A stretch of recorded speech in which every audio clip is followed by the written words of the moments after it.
How to turn right safely at a busy multi-lane T-junction in Australia. Clearly we have a stop sign here. You've got to stop completely. Now we have to give way to any turning traffic from the left, such as that red little hatchback from the left-hand side. And also you have to give way to everyone from the right. But if the right-hand side's clear, you can commit into the middle, ensuring that your vehicle fits on a 45-degree angle roughly, so you can't have the rear end sticking out of the refuge lane, and wait for any traffic that's coming from the left proceeding straight ahead. Once you get a safe gap, you can go to either left or right hand side lane. If both lanes are available, go to the left-hand side lane because the right lane is reserved for faster traffic, so keep left. Now, if there was a vehicle occupying the left-hand side lane, we could go to the right lane cautiously just to ensure that they are not changing lanes as we are turning.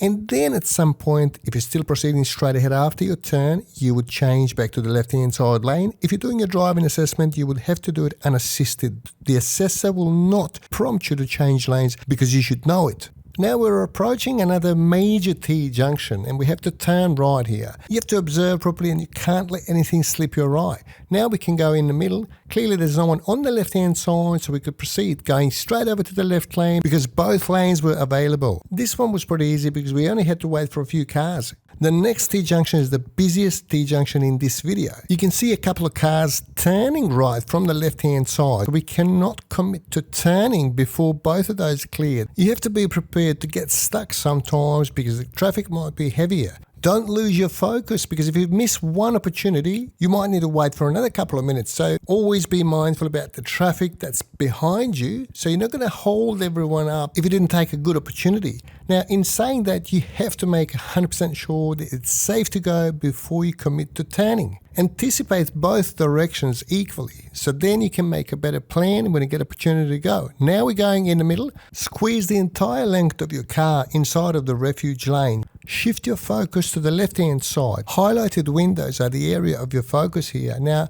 watch the cars. This one's gone, but there's a second one in the right lane, but we can go before them. In this situation, we have to go to the left lane. Otherwise, we will slow the car down that's coming in the right lane significantly. I intend to shoot more videos on this topic. In the meantime, feel free to ask any questions in the comment section below. Thank you for watching, and I'll catch you next time.